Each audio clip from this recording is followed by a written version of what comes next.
여러분 안녕하십니까? 영성의 향기를 나누고 있는 정영택 목사입니다. 그동안에 벌써 7번에 걸쳐서 영성의 향기라는 말씀을 나누었습니다. 이 영성이라는 것은 사람을 생각하는 것인데 사람을 어떻게 생각해야 되느냐 하는 부분에 대해서도 여러분들에게 몇 가지로 말씀을 드렸습니다.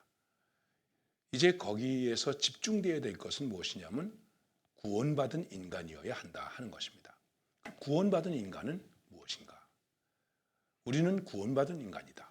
특별히 우리 기독교, 예수 믿는 사람이 되었다고 할 때에 아주 중요한 개념은 구원받았는가?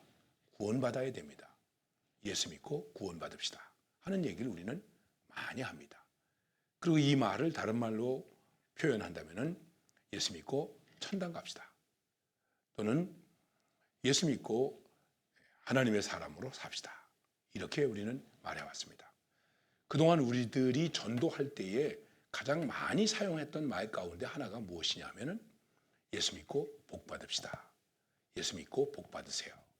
복이 뭐냐 하는 것입니다. 새해가 되면 새해 복 많이 받으세요. 이렇게 말하지 않습니까? 제가 묻습니다. 복은 누가 주는 복입니까? 복이 무엇입니까? 우리가 말하는 복이 무엇입니까? 예수 믿고 복 받읍시다. 예수 믿어서 복 받았다. 그래서 좋은 데 취직하게 되었고 큰 집을 갖게 되었고 돈을 많이 벌게 되었다. 어떤 사람은 이런 얘기도 하시더래요. 내가 예수 믿고 복 받아서 비행기 1등석을 타고 다닙니다. 제가 그 말을 듣고 이렇게 생각했어요. 그러면 저는 예수 믿고 복을 받지 못해서 맨날 이코노미석만 타고 다닙니다. 1등석 타고 다니는 것이 복 받은 것이죠. 저보다는 복 받은 것이라고 말할 수 있습니다. 그런데 예수를 믿어서 복 받아서 1등석을 타게 되었고 최고의 자리에 있게 되었고 많은 것을 가지고 누리게 되었다. 그것이 복일까? 예, 복이기도 합니다. 그러나 진정한 복은 무엇일까? 예수 믿고 구원받았다. 구원받았다는 것은 이미 지나간 회의에 말씀드린 것처럼 죄의 용서함을 받았다. 예수 그리스도의 십자가의 사랑을 통해서 죄의 용서함을 받았고 이제는 하나님의 백성이 되었다. 하나님의 사람이 되었다. 거듭났다. 예수님 이전에 내가 예수님 이후에 나로 바뀌게 되었다 하는 것입니다. 이것이 구원입니다. 극단적으로 이렇게 묻기도 합니다. 선생님, 오늘 밤에라도 이 세상을 떠나신다면 천국에 가실 확신이 있습니까? 여러분 이것이 우스운 질문 같지만 이 질문에 대해서 한번 고민해 보십시오. 내가 오늘 밤에라도 세상을 떠난다면 천국에 갈 수 있을까? 가지. 나는 예수를 믿어. 죄사함 받았지. 가지. 우리는 이렇게 고백할 수 있을 것입니다. 한 가지만 더 여쭤보겠습니다. 내가 천국문에 섰는데 하나님께서 나에게 너를 왜 나의 천국에 들여보내야 되냐? 내가 너를 왜 천국에 들여보내야 되냐? 내가 천국에 들어갈 수 있는 조건과 자격을 갖췄느냐? 라고 물으신다면 뭐라고 대답을 하겠습니까?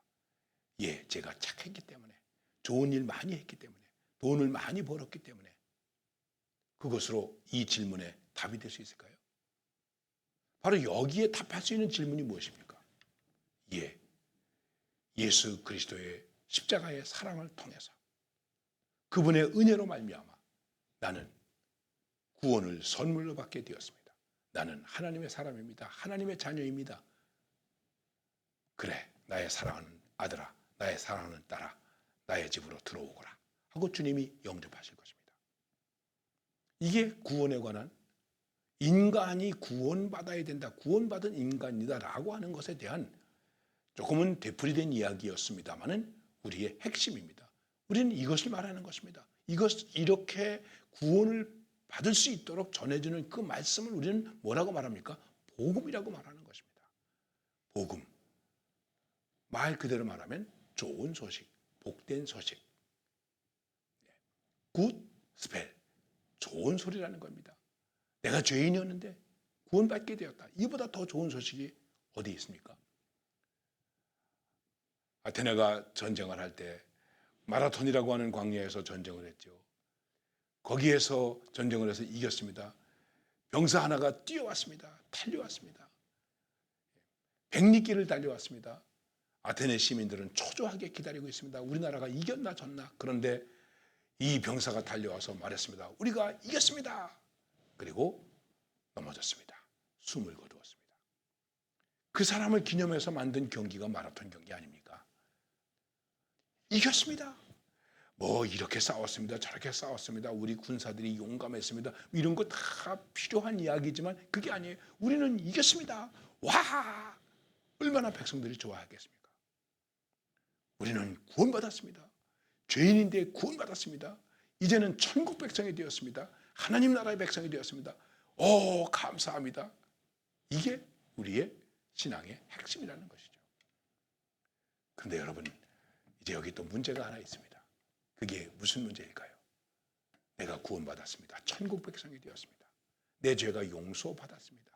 그런데 지금 우리가 살고 있는 여기는 어디입니까?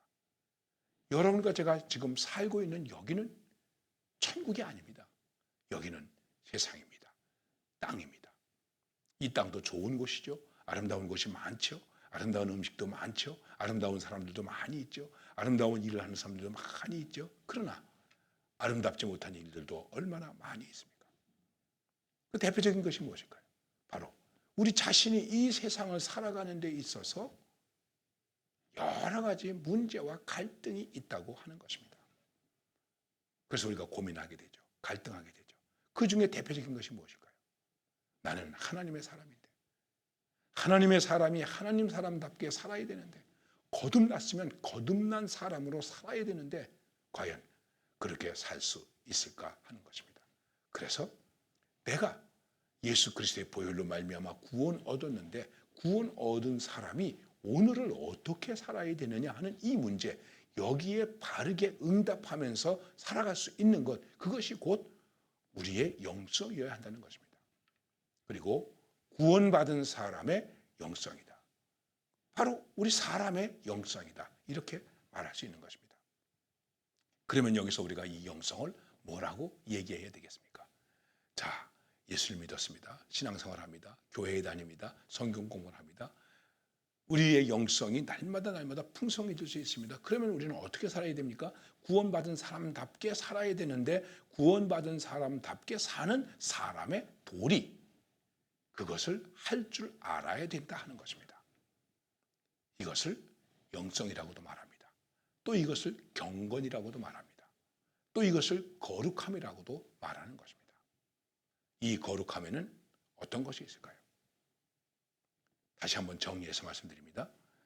이제 우리의 영성은 구원받은 사람인데 구원받은 자로서의 영성을 가지고 있는데 구원받은 자가 어떻게 구원받은 사람의 도리를 다하면서 사는가? 그러면 여러분이나 제가 해야 할 구원받은 사람의 도리가 무엇일까요? 우리가 일반적으로도 뭐라고 말하죠? 사람이 사람의 도리를 해야지, 이렇게 말합니다. 여러분, 사람이 사람의 도리를 못할 때 우리는 뭐라고 말합니까? 짐승만도 못하다, 짐승보다 더하다, 이렇게 말하고 있습니다. 별로 좋은 얘기는 아닙니다만 요즘 우리 주변에 성폭행, 미투 운동 이런 것들이 많이 일어나지 않았습니까? 참 부끄러운 일들이 많이 있죠. 어느 아파트 내에서 성폭행 사건이 일어났습니다. 그런데 성폭행을 저지른 사람들이 누구일까? 바로 이웃이었습니다. 이웃. 정신박약아에게 성폭행을 한 사람들이 그 주변 사람들이었습니다. 그래가지고 어떤 사람이 이렇게 글을 썼습니다. 이웃 짐승들. 이웃이 사람인데 사람 노릇하지 못하고 사람의 도리를 못할 때 이웃은 뭐가 됩니까? 이웃 짐승이 된다. 인간이 인간답지 못할 때, 특별히 성폭행을 했을 때 우리는 뭐라고 말하죠?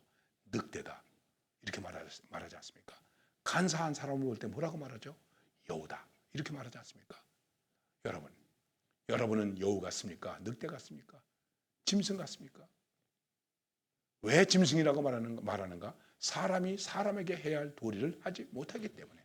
일반적으로는 사람이 해야 할 도리가 무엇이겠습니까? 이웃에게 내가 아닌 다른 사람에게 내가 어떻게 해야 되는가? 여러분, 이 다른 사람 가운데 많은 사람이 있지만은 가장 가까운 나와 다른 사람이 누구일까요? 그 내 이웃이 누구일까요? 부모님이죠. 형제 자매이죠. 자식이죠. 그리고 학교 친구죠. 선생님이죠. 이분들에게 내가 해야 할 도리를 다 합니까? 잘 합니까? 그리고 그 다음엔 나 자신이 나에게 해야 할 도리가 있습니다. 나를 깨끗하게 해야죠. 나를 잘 지켜야죠. 내가 할 의무가 많습니다. 공부할 때가 되면 공부도 해야죠. 내가 해야 할 도리입니다. 이거 안 한다고 우리가 야단났습니다. 그거 안 하겠다고 집을 뛰쳐나갑니다. 인간의 도리를 못하는 거죠. 영성이 없는 거예요. 짐승과 같은 거예요. 그런데 신앙을 가진 우리들에게 있어서는 또 한 가지가 있습니다. 그것이 무엇일까요? 하나님께 해야 할 도리가 있다. 정리합니다. 인간은 하나님에게 해야 할 도리가 있다. 우리가 해야 할 하나님의 도리가 무엇일까요? 한마디로 표현하면 예배하는 것이죠. 우리가 이웃에게 해야 할 도리가 무엇일까요? 그것도 한마디로 표현한다면 봉사하는 것이죠. 섬기는 것이죠. 일반적으로 얘기를 한다면 좋은 일을 한다, 착하게 한다, 이렇게 생각할 수 있을 것입니다. 그리고 나 자신에게 있어서는 내가 이 세상에서 나 자신을 지켜야죠. 세상의 유혹에서 지켜야죠. 범죄의 유혹에서 나를 지켜야죠. 나 자신을 지켜야 됩니다. 나 자신에게 해야 할 도리가 있습니다. 이 세 가지 도리를 잘 하는 것. 그런 사람을 우리는 영성이 있는 사람이다. 그리고 바로 이런 영성에 균형이 잡혀야 된다 하는 것을 말하는 것입니다. 성경은 이렇게 말씀하고 있습니다. 너희 구원을 두려움으로 이루라. 우리는 이미 구원받았습니다. 구원받았는데도 불구하고 우리가 이 세상을 살아가면서 두려움으로 우리의 구원을 이루라고 하는 이 말씀이 무엇이겠습니까? 두려움으로 경건하게 살아라. 이 세대 속에서 경건하게 살아라 하는 것입니다. 우리가 얼마나 영성이 있는 사람으로 살고 있습니까? 내가 하나님께 해야 할 도리를 제대로 하는가? 내가 이웃에게 해야 할, 나 아닌 다른 사람에게 해야 할 도리를 제대로 하고 있는가? 그 다음, 내가 나 자신에게 해야 할 도리를 제대로 하고 있는가? 그리고 이것을 이루어가고 있는 우리의 마음 상태를 표현하는 말이 있는데 그것을 지정의 이렇게 말하는 것입니다. 우리의 지정의가 새로워져야 된다는 것입니다. 이런 입장에서 해야 할 도리를 잘 할 줄 아는 그러한 모습으로 존재해야 된다는 것을 말하는 것입니다. 우리는 영성에 대해서 영적인 것, 신령한 것을 생각하기 때문에 자꾸만 초월적인 것을 생각합니다. 물론 그렇습니다. 그러나 현실적으로 지금 이 세상에서 여러분과 제가 인간의 도리를 다하는가? 하나님 하면서 이웃을, 이웃 하면서 자신을, 하나님 하면서 어머니를, 아버지를, 그리고 자신을 어떻게 내가 무엇을 해야 할 것인가를 생각하면서 살아가고 있을까? 바로 이것입니다. 여러분, 정말 우리의 영성의 모습이 어느 정도로 균형 잡혀 있는가, 온전한가? 우리는 이것을 깊이 생각해야 됩니다. 그래서 두려운 마음으로 공포 속에서 살라는 것은 아닙니다. 떨리는 마음으로 이 영성의 삶을 살기 위해서 우리들이 애를 써야 한다는 것입니다. 그런데 또 안타까운 것이 있습니다. 그것은 무엇일까요? 영성 아닌 것들이 영성인 것처럼 보여지는 일들도 많이 있다는 것입니다. 인간이 인간의 도리를 해야 되는데 그렇지 않으면서도 마치 도리를 하는 것처럼 보여지는 영성 아닌 것들을 가지고 영성으로 생각하는 영성에 오해되는 것들이 있다는 것입니다. 이것은 제가 다음 기회에 말씀드리겠습니다. 감사합니다.